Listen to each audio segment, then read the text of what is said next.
Hello नमस्कार दोस्तों, कैसे हैं आप सभी। एक बार फिर से आप सभी का स्वागत है आपके अपने यूट्यूब चैनल प्रॉफिट स्टडी में। तो आज की इस वीडियो में हम देखेंगे कि आपका जो अप्रेंटिस में डीबीटी प्रोसेस को नया यहाँ पे इंट्रोड्यूस किया गया है, नया प्रोसेस को यहाँ पे अपनाया गया है। हालांकि बहुत सारे स्टूडेंट पहले से जानते हैं कि डीबीटी प्रोसेस क्या है, पर बहुत सारे स्टूडेंट जिसने अभी तक नैप्स पोर्टल पे रजिस्ट्रेशन 100% प्रोफाइल को कंप्लीट नहीं किया, या फिर अपना ई-केवाईसी को कंप्लीट नहीं किया, या फिर आने वाले टाइम में आईटीआई करेंगे, आईटीआई करने के बाद आपको नैप्स पोर्टल पे रजिस्ट्रेशन करना ही पड़ेगा अप्रेंटिस के लिए। बिना नैप्स पोर्टल पे रजिस्ट्रेशन किए हुए आप किसी भी डिपार्टमेंट, चाहे रेलवे हो या फिर डीआरडीओ, आईओसीएल या फिर कोई प्राइवेट लिमिटेड कंपनी हो, आप अप्रेंटिसशिप नहीं कर सकते हैं। तो उसमें एक नया टर्म आया है डीबीटी। तो सबसे पहले मैं आपको बता देते हैं कि डीबीटी होता क्या है। डीबीटी का पूरा नाम होता है डायरेक्ट बेनिफिट ट्रांसफर। अब डायरेक्ट बेनिफिट ट्रांसफर ये है कि हम आपको वीडियो के आगे बताएंगे जो आपका नैप्स पोर्टल के थ्रू नैप्स में नया अपडेट किया गया है। आप मानो या ना मानो, आप करो या फिर ना करो, आगे चल के आपको ये अपडेट अपने नैप्स प्रोफाइल में करना पड़ेगा, ठीक है। क्योंकि जो आपका स्टाइपेंड आएगा, रेलवे वाले जितने कैंडिडेट है खासकर उन सभी के लिए वीडियो बहुत ही महत्वपूर्ण है।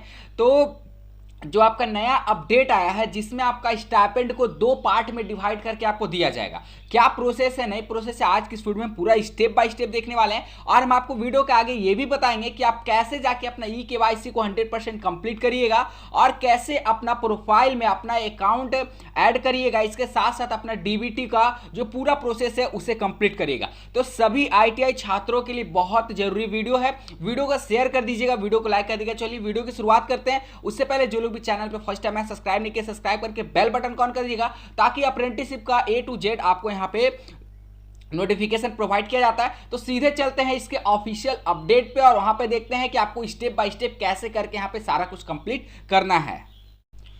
अब देखिए, यहां से अच्छे से आप सभी समझने का कोशिश करिएगा। वीडियो को एंड तक पहले देख लीजिए, उसके बाद आपके मन में जो भी डाउट होगा, छोटा डाउट, बड़ा डाउट, जो भी तरह का सवाल होगा, आप हमें कमेंट बॉक्स में कमेंट करके बताइएगा।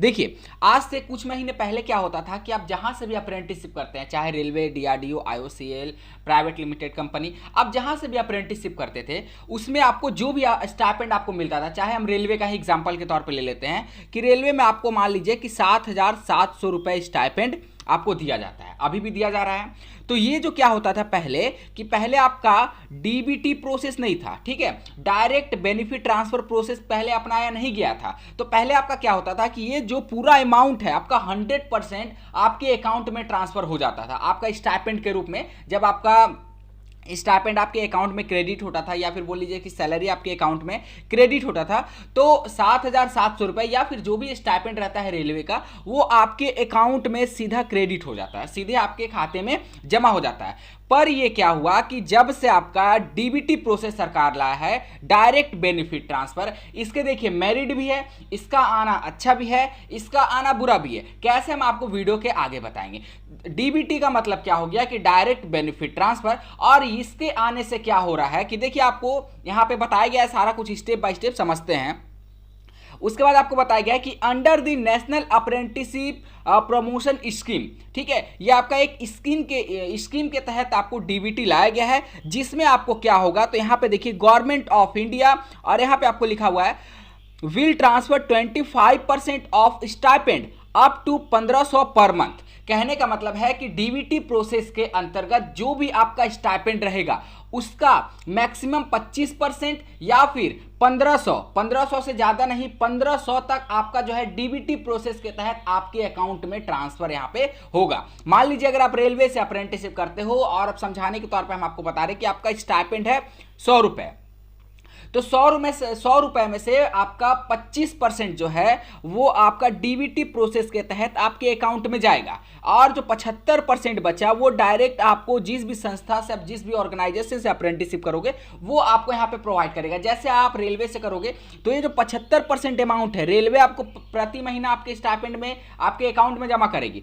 पर ये जो 25% है, ये 25% में क्या होगा कि आपको यहाँ पे सेंट्रल गवर्नमेंट, ठीक है, सेंट्रल गवर्नमेंट आपको 25% ये जो अमाउंट है वो देगी। पर अब जब से ये प्रोसेस को लाया गया है तब से अभी तक शायद ही कोई ऐसा डिपार्टमेंट है जहां पे ये 25% अमाउंट का भुगतान किया गया। बाकी ऐसे बहुत सारे रेलवे के डिवीजन है जहां पे 25% का अभी कोई अमाउंट किसी भी कैंडिडेट के खाते में ट्रांसफर नहीं किया हुआ है। हालांकि अप्रेंटिसशिप ज्वाइन किए हुए 4 मंथ, 5 मंथ, 6 मंथ हो गया, पर अभी तक 25% का एक भी मंथली जो ये आपका बोल सकते हो कि सैलरी है, मंथली स्टाइपेंड है, जो आपका 75% तो एवरी मंथ आ जा रहा, पर ये 25% है जो सेंट्रल गवर्नमेंट आपको देगा वो आपके अकाउंट में क्रेडिट नहीं हो पा रहा। तो मुझे तो ये तो समझ में नहीं आ रहा कि 25% जब बोला गया है तो यहाँ पे एवरी मंथ सभी कैंडिडेट के अकाउंट में ट्रांसफर हो जाना चाहिए। एक तो पहले से स्टाइपेंड यहाँ पे 7,000 8,000 आपको देखने को मिलता है, ऊपर से ये जो 2 पार्ट में इसे डिवाइड कर दिया गया है,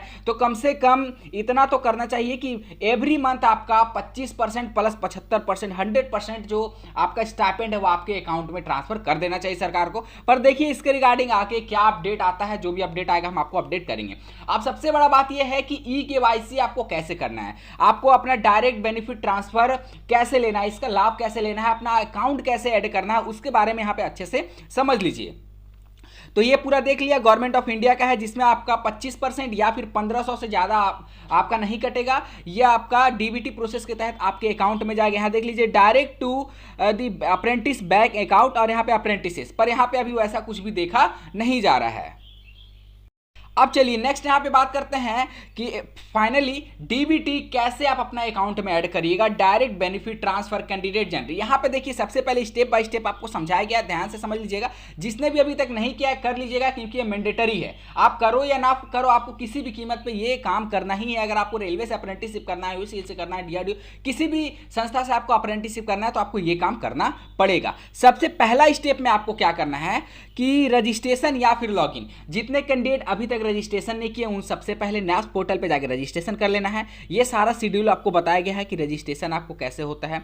यहाँ पे देख लीजिए आप सभी की रजिस्ट्रेशन कैसे होता है, ठीक है। यहाँ पे देखिए अगर आप पहले से अकाउंट बना लिए हैं तो आपको लॉगिन करना है, ठीक है। उसके बाद आपको क्या करना है, लॉगिन करने के बाद स्टेप 2 में आपको बताया गया है, आपको एक यहाँ पे एक ऑप्शन मिलेगा कि कंप्लीट योर ई-केवाईसी, ठीक है। तो कंप्लीट योर ई-केवाईसी में आपको क्लिक करना है। देख लीजिए यहाँ पे ऐसा ऑप्शन मिलेगा। क्लिक करने के बाद आपके सामने ऐसा इंटरफेस आएगा।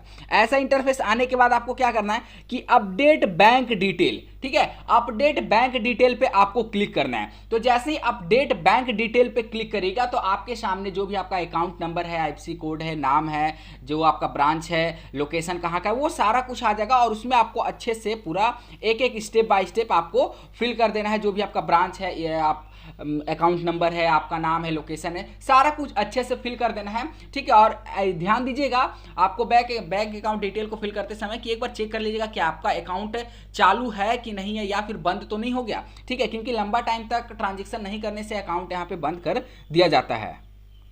तो ये सारा प्रोसेस था आपका अपना अकाउंट डिटेल ऐड करने के बारे में। बाकी देखिए यहाँ पे भी आपको बताया गया है फर्स्ट स्टेप, तो सेकंड स्टेप में कंप्लीट ई-केवाईसी, और थर्ड स्टेप में प्रोवाइड बैंक डिटेल। यहाँ पे भी देखिए आपको कैसे कैसे करना है, सारा कुछ यहाँ पे आपको बताया गया, बस ध्यान से आपको समझना है। सबसे पहले आपको register and login of the apprenticeship portal, सबसे पहले आपको पोर्टल पे जाकर रजिस्टर या फिर लॉगिन करना है। जो कैंडिडेट पहले से अकाउंट बनाए उसको उनको लॉगिन करना है, जो कैंडिडेट अभी तक अकाउंट नहीं बनाए उनको रजिस्ट्रेशन करना है। उसके बाद fill in the required information, link entering your Aadhaar number and submit OTP. तो सबसे पहले आपको आधार नंबर डालना है, उसके बाद ओटीपी आएगा, ओटीपी वहाँ पे सबमिट कर देना है। आपका जो आधार कार्ड है और मोबाइल नंबर है वो लिंक होना चाहिए, अगर नहीं लिंक है तो करवा लीजिएगा, क्योंकि आने वाले टाइम में ये बहुत ही मैंडेटरी है।